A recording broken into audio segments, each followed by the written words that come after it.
small section of pavé, and waiting for Kent and Adam to arrive. They're looking good. It's been a nice ride so far, enjoying it. But yeah, this one's got a little bike path along the side. But yeah, it's nice to ride in the middle. It's a nice, easy section of cobbles. Not like the one that we did earlier on, much more smooth. We've just got back from a really, really nice ride with Kent Bostick, who is a bit of a legend. He's been telling us his stories.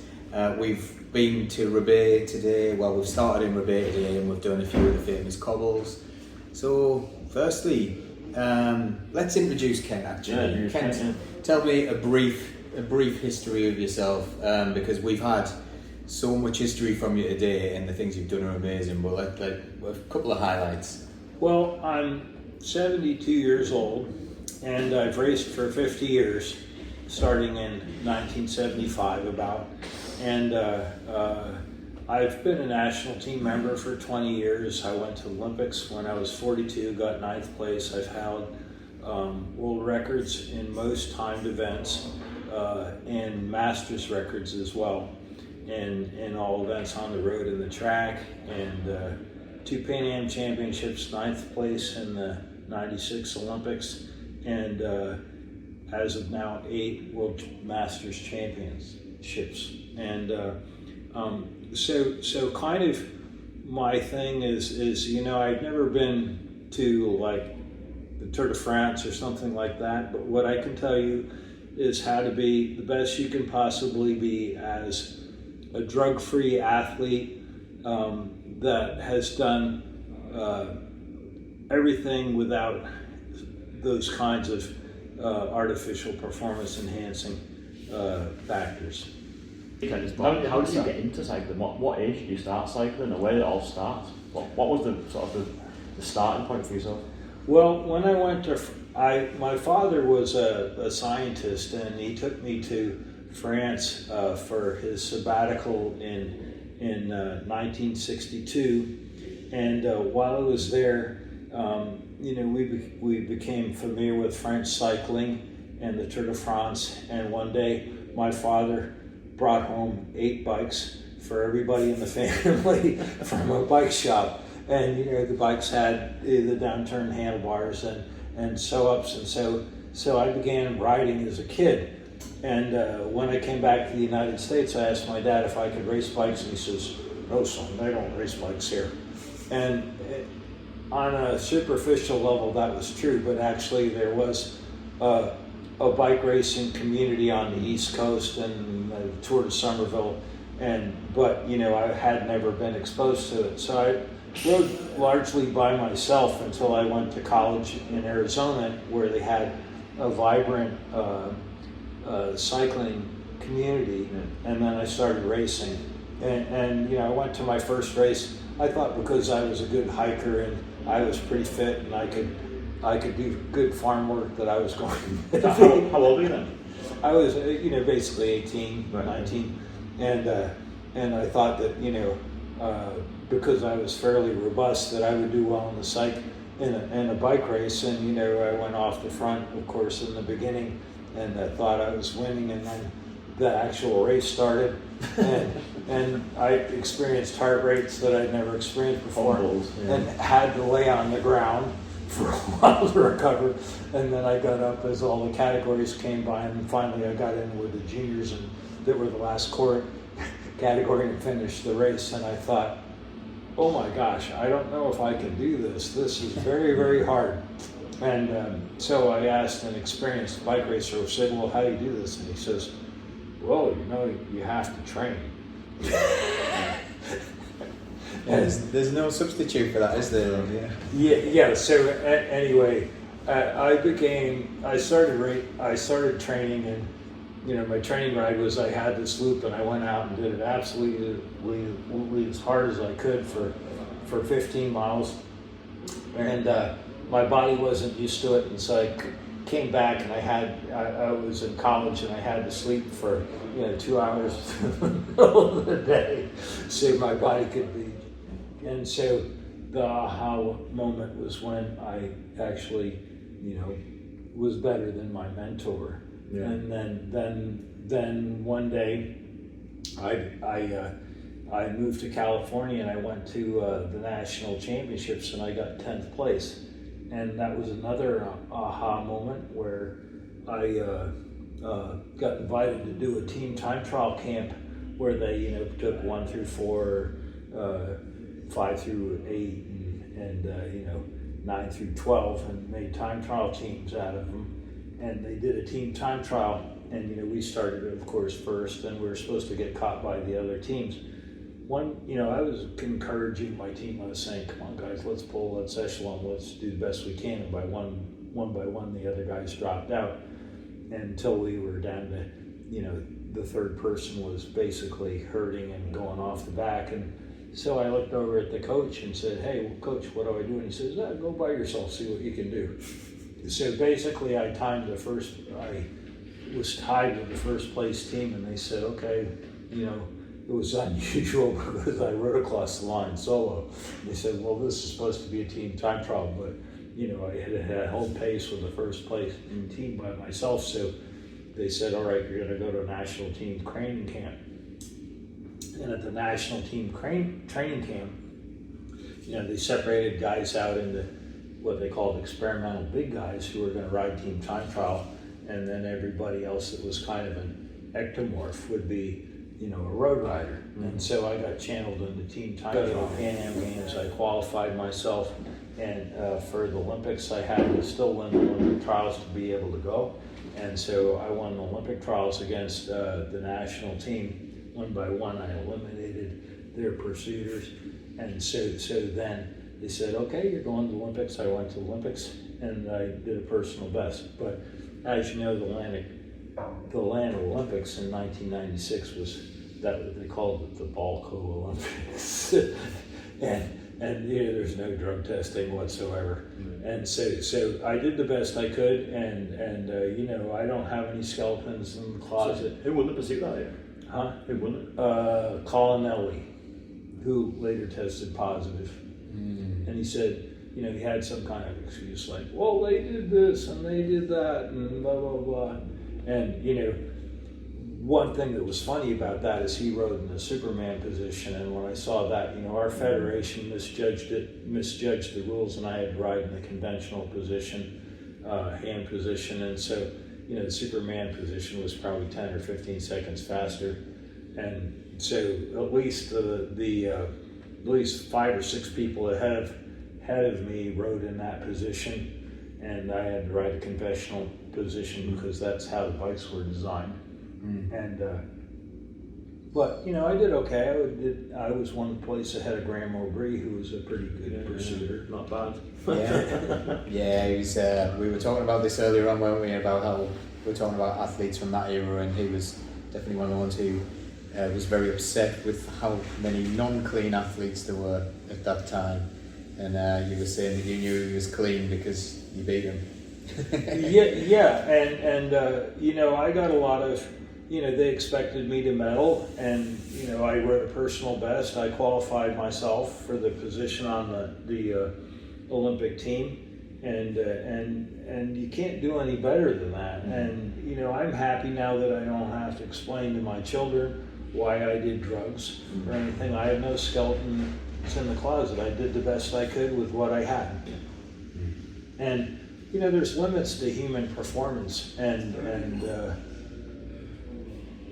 I'm happy that I was able to do the best I could with what I had. And I left no stone unturned. I had excellent nutritional support, team support. I had Shackley Corporation gave me a stipend to race for 6 months, and so I didn't have to work. I normally worked full time, and I trained, in the off hours of work. But even that though, even the 6 months being able to train like a professional and not have to work, other people had that anyway, didn't they? That was just to sort of level the playing field towards them because they were full-time athletes anyway. Yeah, and exactly. And one thing that helped a lot is I got a couple extra hours sleep.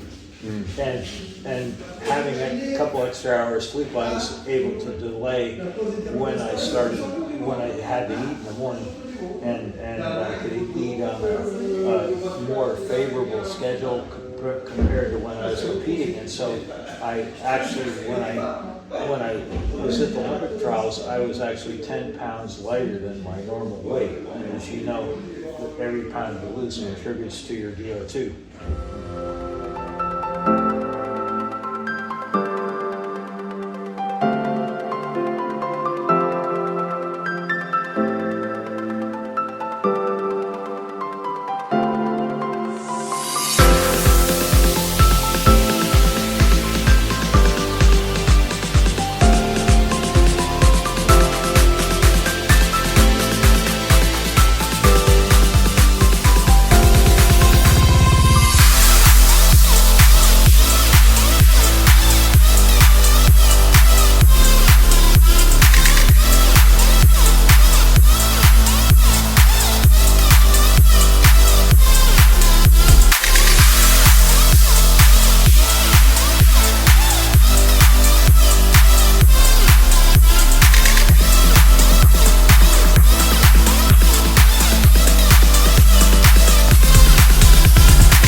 Now for what, 5 days, day 5, day 6 at the Velodrome in Roubaix. We met Kent, kind of probably day 1, and started chatting to Kent. First day, Kent came over and started being nice to me and giving me advice and giving me little pointers, which is really, really lovely. Yeah, because we didn't have a great experience straight away, did we? So we had a bit of a, should we say, a bit of a cold shoulder from the Australians. The Australians weren't our best friends. They kind of pushed us out of our pen and declared it as their own space.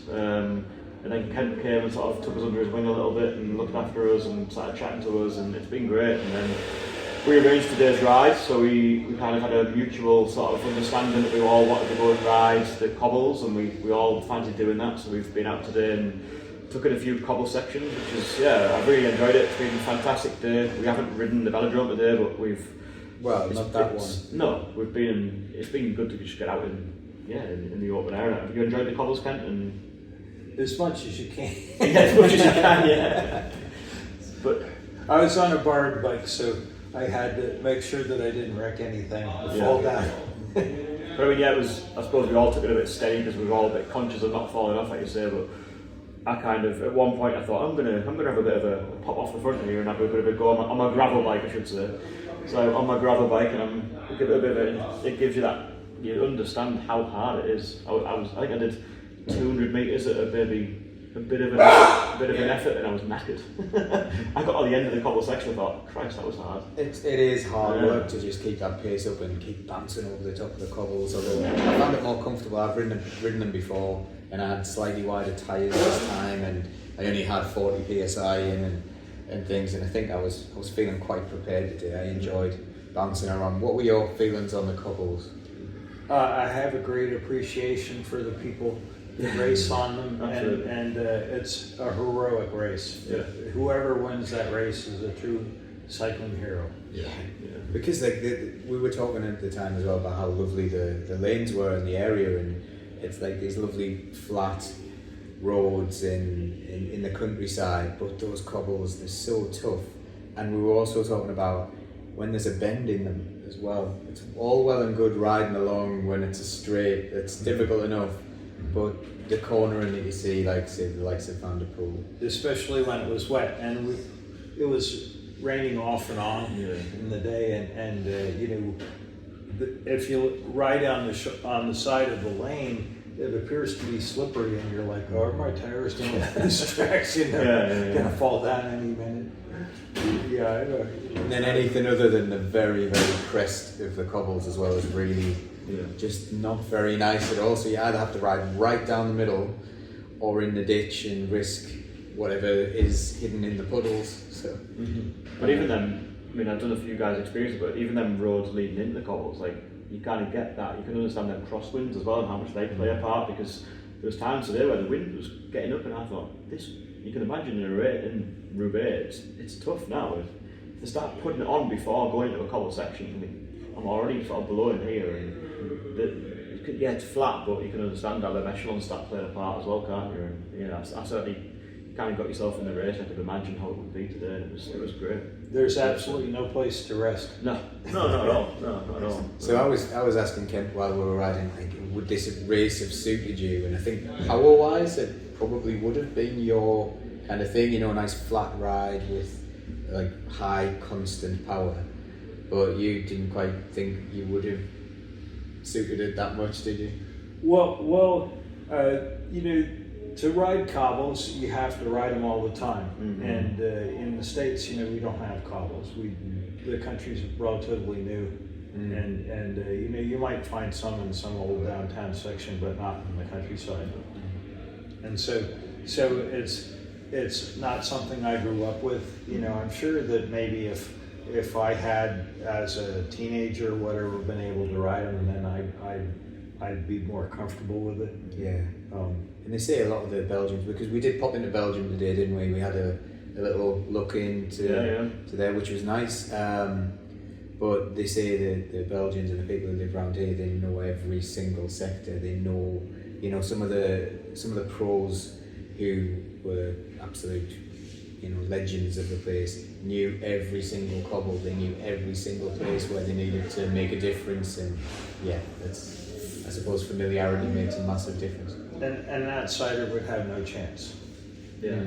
And you know, Belgians are the usual winners, really, when it comes down to it. Yeah, and we've recently had Netherlands as well, and Van der Poel, and the cyclocross skills that he brings. But yeah, but a lovely day out as well. Just a nice ride.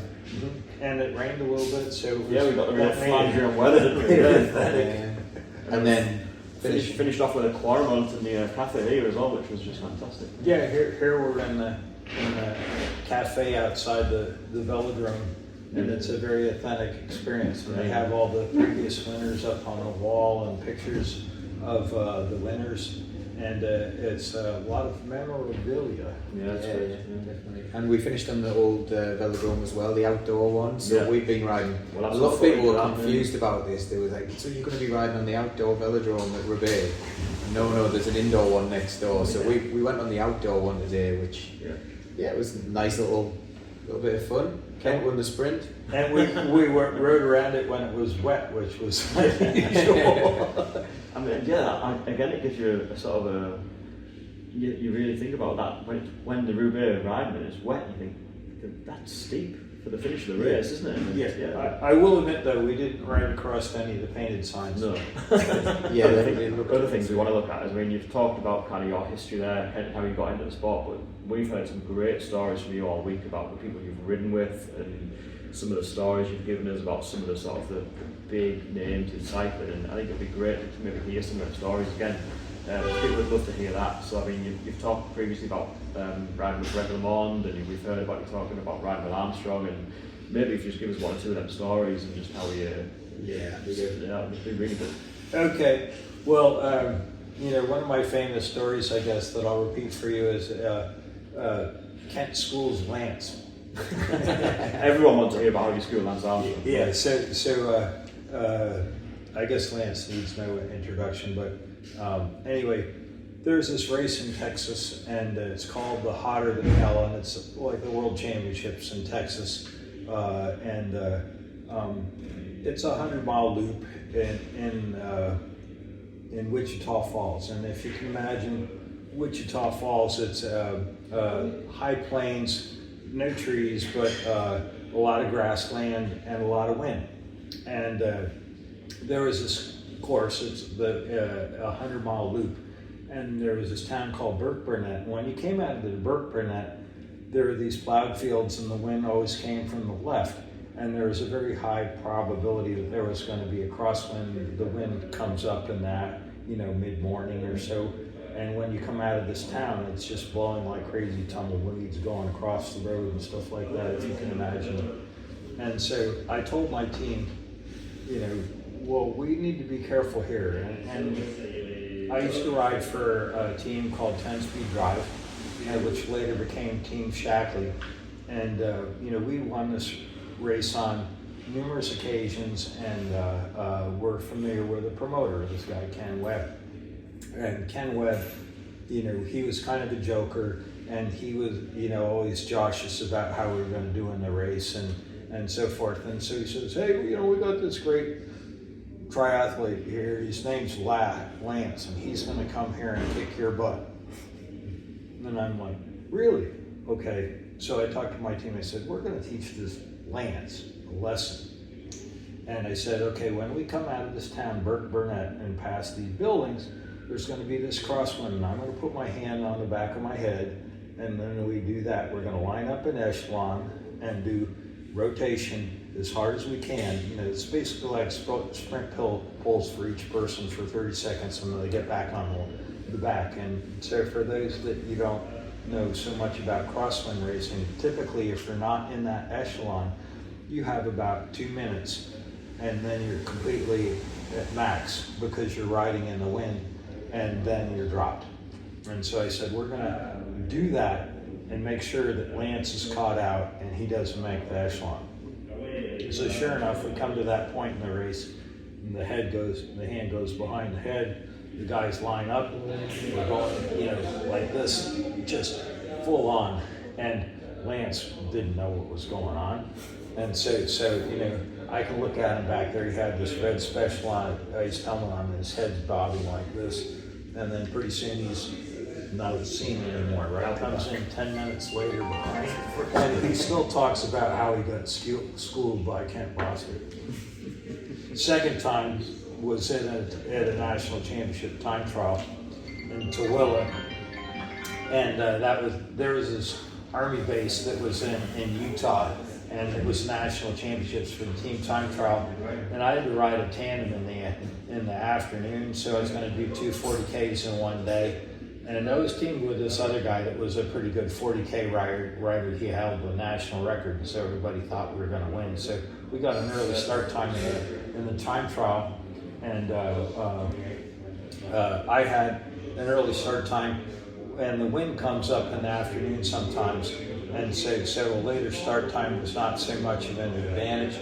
But anyway, I rode a special bike called the Hooker bike, which was basically the first aerodynamic bike that was made. It was made out of aluminum, but all the cables were internal. It had no cow horns. It had just the extensions, and no front derailleur guide, because he thought that even putting a derailleur on a bike would limit its aeroness. Anyway, so I got to ride that bike in the time trial, and the chain came off, and I put it on at 50K per hour while I was riding with my finger, and I thought, oh, I'm going to lose the time trial, but it turned out that I won by 1.5 minutes or more over the next rider, and then Lance came in something like 2 minutes down or whatever. Once again, oh, early start time, you cheated, blah, blah, blah. and so it was kind of funny that, he got schooled by an older rider. And you also mentioned Greg LeMond as well, a couple of stories about him.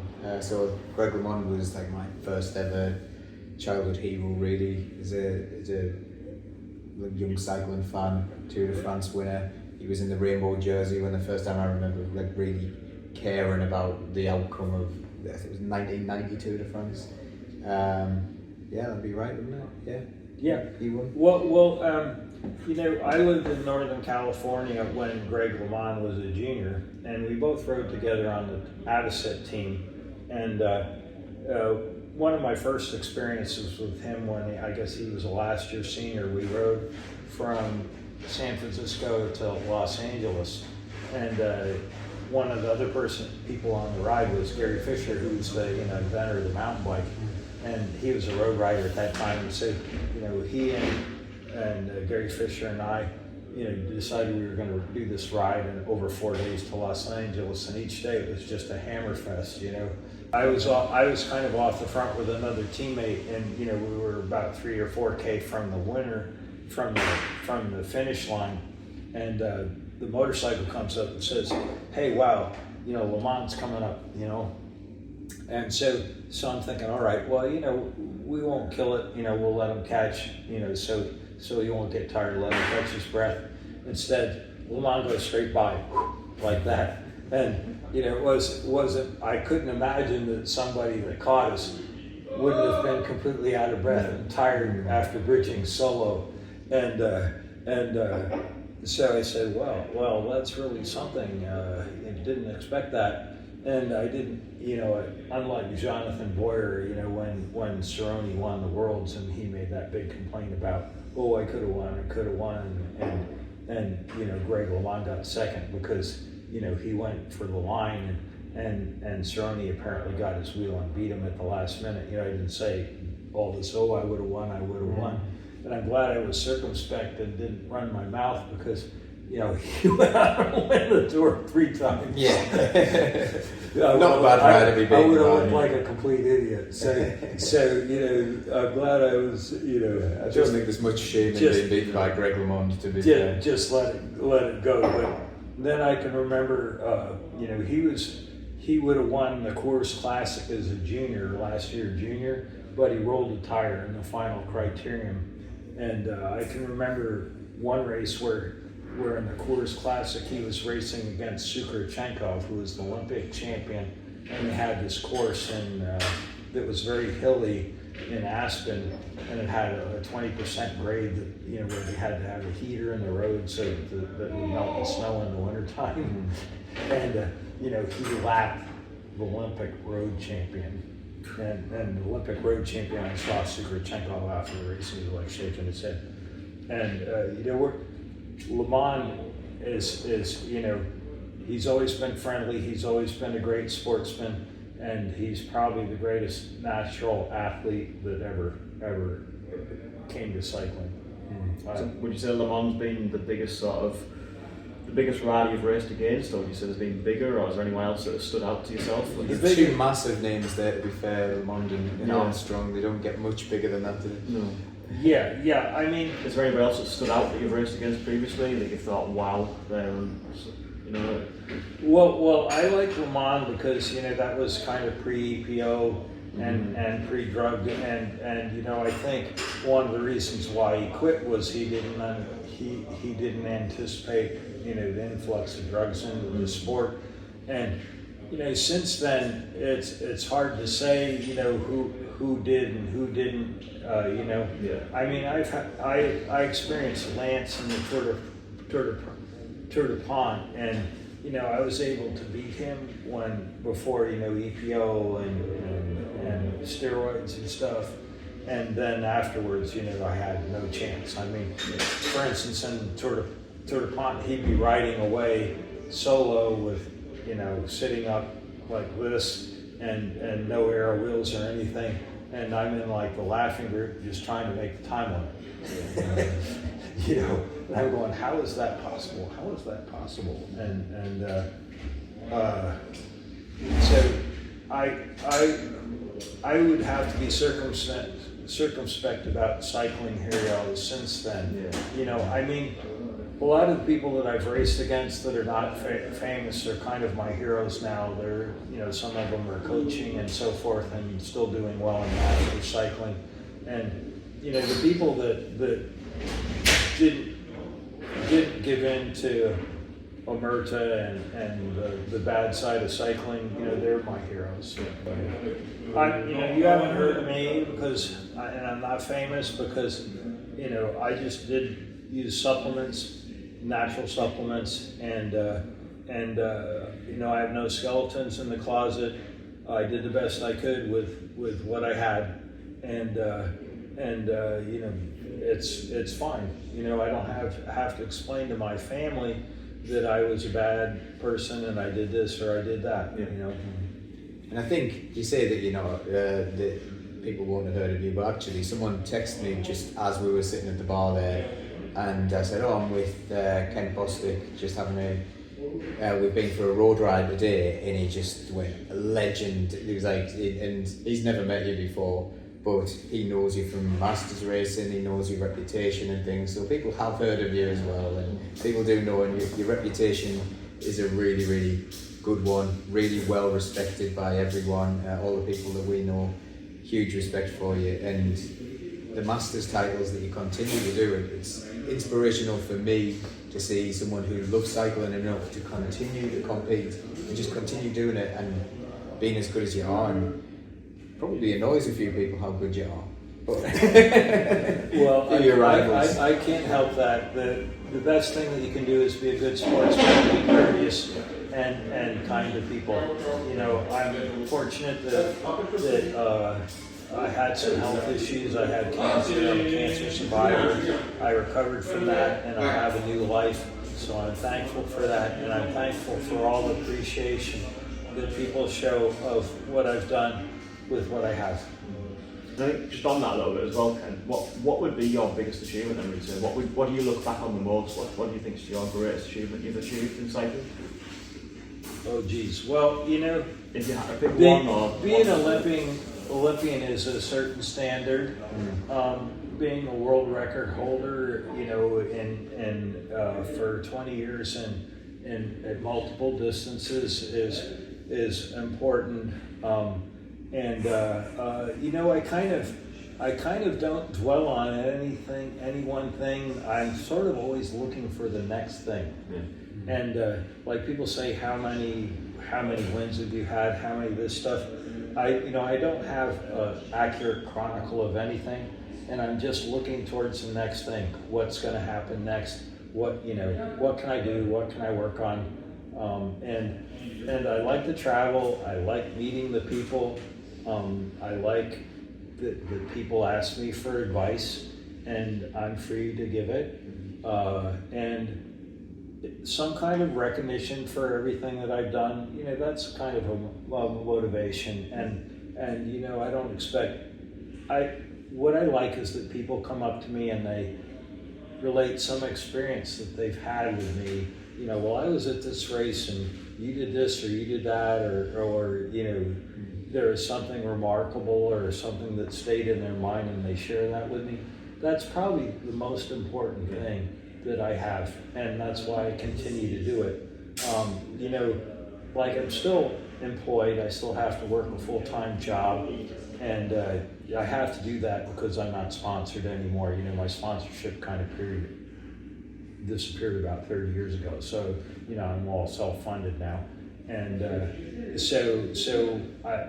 other thing that I'm an example of somebody that can work and have a second life. And, you know, people kind of think of me like I'm some kind of, you know, celebrity that you know, had some other life after work, which to some degree is actually true, but it's also a lot of work. And you know, I'm fortunate I've been able to integrate commuting. Most of my training is commuting, and with some race rides, you know, I stop off and do a race ride on my way home from work, and so I've been able to kind of optimize everything towards being good at cycling. And you know, when I bought my house, I was like, okay, you know, well, I think I can ride to work and ride back, you know, or I don't have to use a car to do this. I do almost everything on my bike. Like for instance, I'm here, I didn't get a rental car. I ride from the hotel to the event. I do the event, I ride back. You know, on my day off when I'm not racing, I go ride the cobbles and carry Roubaix. And the nice thing is to have, you know, people that you can share this with that have the same ambition and the same ideas, and they enjoy the same thing. And that's you know, the travel, the companionship, the camaraderie. That's all very important about the sport. So what is next for Kent? What's next? Well, I have to do a Hincapi Gran Fondo the week I get back. So, you know, I'm grateful that I had guys that went out and helped me do some road training today, because my phone wasn't working so well and I was getting lost around town. And you know, so that's an 80-mile Gran Fondo, and it's kind of nice. You know, I had to complain to them about, hey, how come you don't let me start on the front line? So finally they're letting me do that. You know, but there's all these people that, you know, pay $1,000 or something to start on the front line, so they get preference in it, and you got to kind of weave through them to get to the front group. But that's nice. And the one thing that's important about that Gran Fondo is, you know, North Carolina got hit by the hurricane, and so they're raising a lot of money for that. You know, from the Gran Fondo, they hope to give $1 million to the hurricane survivors, and so that's a good thing. You know, it atones for all the rich people running around right around the countryside. You know, that actually turned it into a charity event. So you know, we're appreciate or something like that after. It's been an absolute pleasure, Ken. Thank you. Thank you. New friends. Yeah. New friends. Yeah. New friends. Cheers, guys. Yeah.